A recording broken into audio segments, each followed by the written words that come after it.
నమస్తే, welcome to our channel. ప్రస్తుతం మనతో సీనియర్ జర్నలిస్ట్ దాము బాలాజీ గారు ఉన్నారు. వారితో మాట్లాడదాం. సార్ నమస్తే. సార్, కడప జిల్లా ఇడుపులపాయలో నిన్న జరిగిన క్రిస్మస్ వేడుకల్లో భాగంగా విజయమ్మ జగన్ కలిసి విజయమ్మ జగన్ ని హగ్ చేసుకున్నారని, అంటే తల్లి కొడుకులు ఒకటే అయిపోయారు. కానీ ఈ వేడుకకి షర్మిల రాలేదు సార్. అంటే ఏంటి, చెల్లిని దూరం చేసి తల్లిని దగ్గర చేర్చుకున్నాడు అనుకోవచ్చా? అంటే అక్కడ జగన్, భారతి, షర్మిల, విజయమ్మ ఈ నలుగురి గొడవ ఎప్పటి నుంచో జరుగుతుంది. ముఖ్యంగా భారతికి విజయమ్మకి పడట్లేదని, భారతికి షర్మిలకి గొడవని, దాని నుంచే భారతి వల్లనే వాళ్ళ ఫ్యామిలీ విడిపోయిందన్న వార్త వస్తుంది. నిన్న మళ్ళీ ఒక సంఘటన చోటు చేసుకుంది. అదేంటంటే నిన్న జగన్ ప్రత్యేక హెలికాప్టర్లో బెంగళూరు నుంచి ఇడుపులపాయ వచ్చాడు అన్నమాట. ఎందుకంటే ఆయన కడప జిల్లాలో 4 రోజుల పర్యటన ప్లాన్ చేసుకున్నాడు క్రిస్మస్ సందర్భంగా. అంటే ఈ రోజు క్రిస్మస్, నిన్న అక్కడ కొన్ని వేడుకలు జరిగాయి. ఓపెన్ చర్చ్ ఉంది అక్కడ. ఆ ఓపెన్ చర్చిలో ఈయనకి నివాళులు అర్పించారు. వైఎస్ఆర్ కుటుంబం అంతా కలిశారు. అట్లాగే ఈరోజు పులివెందుల సిఎస్ఐ చర్చికి కూడా జగన్ వెళ్ళి ప్రత్యేక ప్రార్థనలు జరుపుతున్నాడు. దాని తర్వాత కడపలో ఈరోజు రేపు వివిధ సెక్షన్స్తో కార్యకర్తలతో సమావేశం, ప్రజా దర్బారు, ఇవన్నీ ప్రజలతో కూడా కలవడం, ఇవన్నీ చేసి దాని తర్వాత మళ్ళీ ఆయన బెంగళూరుకి 27వ తేదీ బెంగళూరుకి వెళ్ళిపోతున్నాడు. అంటే ఎల్లుండి బెంగళూరుకి వెళ్తున్నాడు. అయితే ఇక్కడ ప్రత్యేకంగా మామూలుగా జగన్ వచ్చిపోయింటే పెద్ద విశేషం కాదు. కానీ విజయమ్మ రావడం, జగన్ని చూసి విజయమ్మ హగ్ చేసుకోవడం, అతన్ని ఆశీర్వదించడం, ఇవన్నీ విజయమ్మ చేయడం. తర్వాత ఫ్యామిలీ, వైఎస్ఆర్కి ఒక పెద్ద ఫ్యామిలీ ఉంది, ఎక్స్టెండెడ్ ఫ్యామిలీ. ఆ ఎక్స్టెండెడ్ ఫ్యామిలీ అంతా కూడా ఆ రోజు ఉండడం, జగన్తోనే ఉండడం. సో ఇవన్నీ చూసి జనంలో ఇప్పుడు డిస్కషన్ మొదలైంది. కంప్లీట్గా వైఎస్ఆర్ ఫ్యామిలీ అంతా జగన్తోనే ఉంది, ఇంక్లూడింగ్ విజయమ్మ. ఒక్క షర్మిల మిస్ అయింది తప్ప అందరూ ఇక్కడే ఉన్నారు. షర్మిల కంటే కూడా జగన్కే ఈమె మెల్లగా ఇంపార్టెన్స్ ఇస్తుంది విజయమ్మ. తల్లితో ఇలా ఉండడం, మొన్నటి వరకు ఏంటంటే సరస్వతి పవర్కి సంబంధించిన షేర్ల గొడవల్లో వీళ్ళకి ప్రాబ్లమ్స్ వచ్చింది. షర్మిల ఓపెన్గానే దాని మీద బ్యాటిల్ స్టార్ట్ చేసింది, media battle and public battle. యాక్చువల్గా అది కోర్టులో, ట్రిబ్యునల్లో ఉంది అది. కానీ ట్రిబ్యునల్లో నేను చాలాసార్లు చెప్పాను, ఆమెకి లీగల్గా ఎటువంటి హక్కులు షర్మిలకు రావు. ఎందుకంటే అవన్నీ కూడా జగన్ పేరుతో ఉన్నాయి. కాకపోతే లీగల్గా రాదు కాబట్టి ఆమె పబ్లిక్లోకి వచ్చినప్పుడు మోరల్ యాంగిల్ ఇంకోటి బయటకు వస్తాయి. ఇదంతా కూడా ఏంటంటే వైఎస్ఆర్ ఆస్తులు, అది జగన్ కి ఇచ్చాడు. జగన్ కొంత డెవలప్ చేసిన మాట వాస్తవమే, కానీ ఆస్తుల్ని ఏమీ పంచలేదు వైఎస్ఆర్. కాబట్టి ఆయన పేరుతో ఉన్నంత మాత్రాన ఆయన ఆస్తులు కావు, అది వైఎస్ఆర్ ఆస్తులే. కాబట్టి షర్మిలకు కూడా ఇవ్వాలి అనేది వీళ్ళ ఆర్గ్యుమెంట్. కోర్టులో ఇవి నిలవు, లీగల్గా ఎవరి పేరుతో ఉంటే అది. ఎందుకంటే జగన్ సంపాదించిన ఆస్తులుగా అక్కడ నమోదవుతాయి.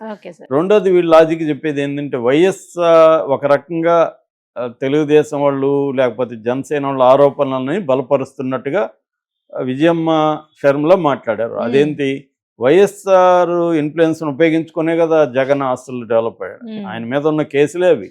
వైఎస్ఆర్ ఎవరికో మేలు చేస్తే ఆ మేలు ఎవరికైతే చేశారో ఆ మేలు పొందిన వాళ్ళు జగన్ కంపెనీల్లో పెట్టుబడులు పెట్టారు. ఇది క్విడ్ ప్రోకో అనేది కేసు అనమాట. అంటే డైరెక్ట్గా లంచం ఇవ్వకుండా ఈయన కంపెనీలో పెట్టుబడులు పెట్టడం వల్ల ఈయన ఆస్తులు, వ్యాపారం వృద్ధి అయింది. సో ఇది ఎవరి వల్ల అయింది? జగన్ డెవలప్ ఎవరి వల్ల అయ్యాడు? వైఎస్ఆర్ పదవి సీఎంగా ఉన్నాడు కాబట్టి వైఎస్ఆర్ వల్ల అయ్యాడు. అయినప్పుడు మరి దాంట్లో వాటా అంటే జగన్ అవినీతిలో నాకు కూడా వాటా ఉందని అడిగినట్టే ఇది ఇండైరెక్ట్గా. అప్పుడు వైఎస్ఆర్ అంటే జగన్ అభిమానులు ఏమంటున్నారు, జగన్ అవినీతి అని కేసు పెడితే జగన్ జైలుకి వెళ్ళాడు, నువ్వేమో జైలుకి వెళ్ళా, నీకు మళ్ళీ వాటా మాత్రం కావాలి అని అడుగుతున్నారు. అంటే క్లియర్గా వైఎస్ఆర్ ఇన్ఫ్లుయెన్స్ ఉపయోగించుకొని జగన్ ఆస్తులు సంపాదించుకున్నాడు కాబట్టి నాకు కావాలనేది ఏం మాట్లాడింది. దాన్ని సమర్థిస్తూ విజయమ్మ కూడా దాన్ని లెటర్ కూడా రాసింది. దీన్ని ఉపయోగించుకొని జగన్కి యాంటీగా విజయమ్మ ఉంది, విజయమ్మను చంపాలని జగన్ ప్లాన్ చేశాడు, ఇవన్నీ తెలుగుదేశం మీడియా వాళ్ళు బలంగా తీసుకొచ్చారు. అప్పుడు మళ్ళీ విజయమ్మ ఎంటర్ అయ్యి లేఖ రాసింది. నన్ను చంపాలని జగన్ ఎప్పుడు చేయలేదు, నా మ్మ్. కొడుకు, అతను ఎందుకు చేస్తాడు అలాగా, అది ఒక యాక్సిడెంట్ మాత్రమే అని చెప్పింది.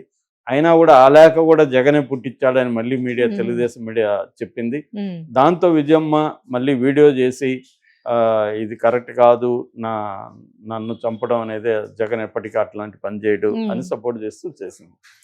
అట్లాగే గతంలో కూడా ఇది అన్నా చెల్లెలు వాళ్ళే పరిష్కరించుకుంటారు, ఇది వాళ్ళ గొడవ, మీరెవరు ఇన్వాల్వ్ కాకుండా అని కూడా విజయమ్మ లెక్కలో రాసింది. అంటే ముందు నుంచి విజయమ్మకి జగన్తో కంటే కూడా భారతిరెడ్డితో ప్రాబ్లం ఉంది, అందుకనే ఇమ్మడలేకపోయింది. మ్మ్. మామూలుగా బిజినెస్ ఫ్యామిలీస్లో ఈ గొడవ, మామూలు ఫ్యామిలీస్లో కూడా అత్త కోడళ్ళ మధ్య గొడవలు ఉంటాయి. అవును సార్. ఎందుకంటే కోడలు బయట నుంచి వస్తుంది, బయట మ్మ్. నుంచి వచ్చినప్పుడు భర్త మీద ఆ అమ్మాయి ఇన్ఫ్లుయెన్స్ ఎక్కువ ఉంటుంది. ఆ అమ్మాయి ఇన్ఫ్లుయెన్స్ ఉన్నప్పుడు ఆ అమ్మాయికి సంబంధించిన బంధువులందరూ ఇక్కడ యాక్టివేట్ మ్మ్. అయిపోతారు. అప్పుడు తల్లి కావచ్చు, చెల్లి కావచ్చు, యువతల వీళ్ళ బంధువులు కానీ వీళ్ళ వైపు వీక్ అయిపోతారు. ఇటువంటి మామూలు ఫ్యామిలీస్లోనే, అవును పెద్దగా సార్. ఆస్తులు లేని ఫ్యామిలీస్లోనే ఉంటాయి. మ్మ్. ఇంకా ఆస్తులు ఉండి వేల కోట్లు ఉన్న ఫ్యామిలీస్లో ఇంకెట్లా ఉంటాయి మ్మ్. పాలిటిక్స్, అక్కడ పెద్ద వ్యవహారాలు ఉంటాయి. మ్మ్. ప్రతి కుటుంబం అనేది మధ్య తరగతి కావచ్చు, లేకపోతే ఎనీ కుటుంబంలో కుటుంబమే ఒక అగ్రెసివ్ వ్యవస్థ అనే కాన్సెప్ట్ ఉందన్నమాట. అంటే మ్మ్. సంబంధాలు అనీవన్గా ఉంటాయి ఫ్యామిలీస్లో. కొంతమంది సఫరర్స్ ఉంటారు, కొంతమంది విక్టిమ్స్ అవుతుంటారు. అవును. కుటుంబం ఏమి డెమోక్రటిక్ ఇన్స్టిట్యూషన్ కాదు, మ్మ్. అది ఫ్యూడల్ ఇన్స్టిట్యూషనే. ఫ్యూడల్ ఇన్స్టిట్యూషన్స్లో ఈ సంబంధాలు ఉంటాయి. దీని మీద పుస్తకాలు వచ్చే, సాహిత్యం కూడా వచ్చింది. సో ఈ క్రమంలో వీళ్ళ ఫ్యామిలీస్లో ఉండడం పెద్ద విచిత్రం కాదు, ఎందుకంటే వేల కోట్ల ఆస్తులు కాబట్టి. మ్మ్. సో తల్లిగా ఆమె ఏమి ప్రాబ్లం ఆమెకి అంటే, తల్లిగా ఇద్దరు పిల్లలు ఆమెకు సమానంగా భావిస్తుంది.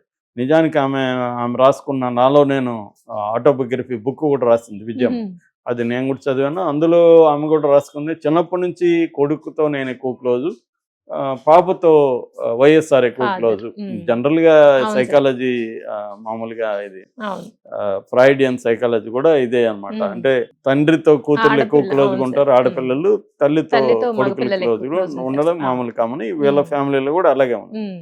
కానీ ఇప్పుడు ఆమె అట్లాంటి క్లోజ్గా ఉన్న కొడుకును వదిలేసి కూతురు దగ్గరికి ఎందుకు పోయిందంటే, ఆమె చెప్పింది, నేను పాపకి సపోర్ట్గా ఉండాలి, జగన్ అంటే సెటిల్ అయ్యాడు, సీఎం అయిపోయాడు, మ్మ్.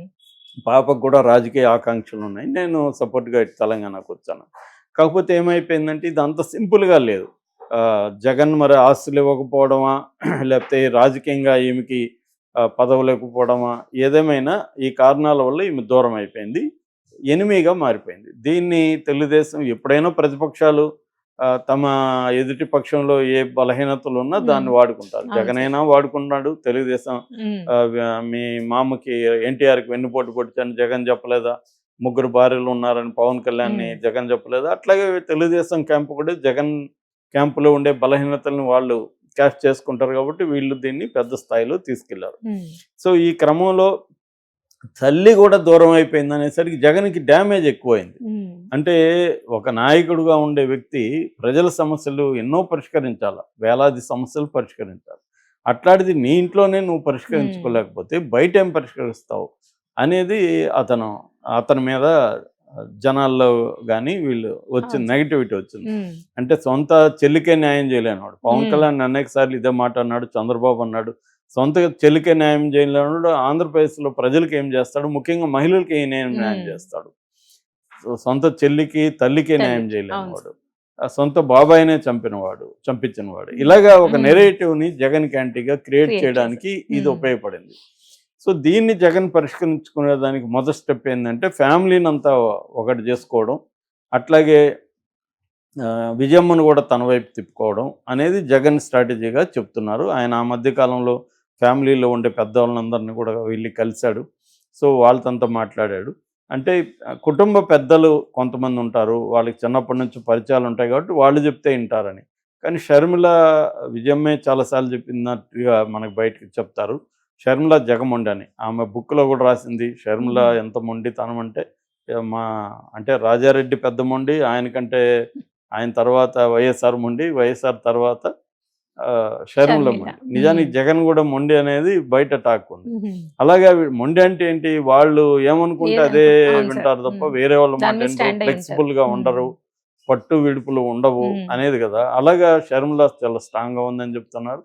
జగన్ ఆ వైపుగా మూవ్ చేస్తున్నాడు. రెండోది షర్మిలాని పొలిటికల్గా కూడా వీక్ చేసే వైపు కూడా జగన్ ఏం చేస్తున్నాడు అంటే కాంగ్రెస్ పార్టీలో ఉండే కొంతమంది సీనియర్ నాయకుల్ని వైసీపీలో తీసుకొని